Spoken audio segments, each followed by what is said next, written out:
आप सभी को मेरा नमस्कार। आज मैं आपको सौम्य प्रदोष व्रत कथा यानी सोमवार के दिन जो प्रदोष व्रत होता है उस दिन जो व्रत कथा सुनी या पढ़ी जाती है वह कथा लेकर आई हूँ। वह कथा इस प्रकार है। पूर्व काल में एक ब्राह्मणी अपने पति की मृत्यु के पश्चात निराधार होकर भिक्षा मांगने लगी। वह प्रातः होते ही अपने पुत्र को साथ लेकर बाहर निकल जाती और संध्या होने पर घर वापस लौटती। एक समय उसको विदर्भ देश का राजकुमार मिला जिसके पिता को शत्रुओं ने मारकर राज्य से बाहर निकाल दिया था। इस कारण वह मारा मारा फिरता था।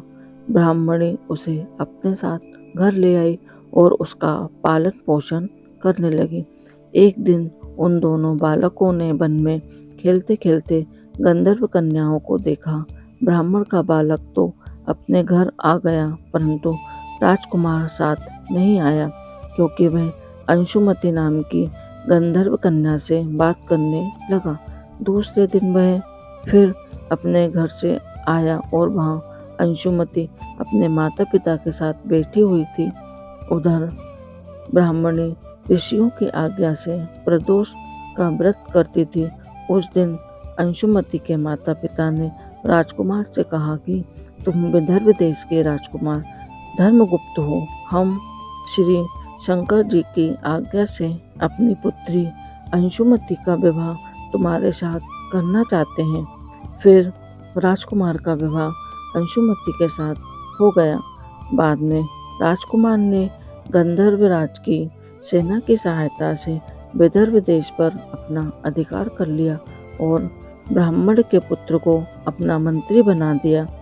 यथार्थ में यह सब उस ब्राह्मणी के प्रदोष व्रत करने का फल प्राप्त हुआ था। बस उसी समय से यह प्रदोष व्रत संसार में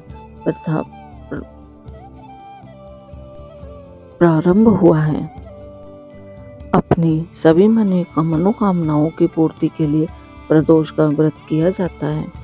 ऐसी लगी आप लोगों को मेरी ये प्रदोष व्रत कथा अच्छी लगी हो तो मेरा हौसला बढ़ाएं और मेरे चैनल को लाइक और सब्सक्राइब करें। आप सभी का बहुत बहुत धन्यवाद। राधे राधे।